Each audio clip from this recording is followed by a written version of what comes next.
Hello guys, Andrew here. Welcome back to Drew Tutorial. And in this video, I'm going to show you steps to import a Trello task in ClickUp. So to do that, click your profile on the upper right hand side and click in the settings. And on the settings, you'll find the import export section on the left hand side. So click there and you want to find, for example, the Trello here. And as you can see, it says task. If you click in Trello, you should be able to scroll down and log right into your Trello account. So if you have a Trello account, just simply go ahead and sign into Trello. And if you have a task there, you can go ahead and import those tasks as well. So once you go ahead and sign in, you should be able to find your task.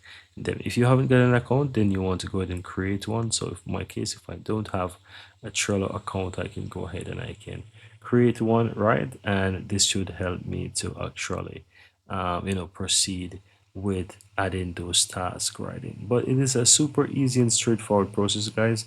You will be able to actually add those tasks right into your ClickUp directly from within Trello. That's it, guys.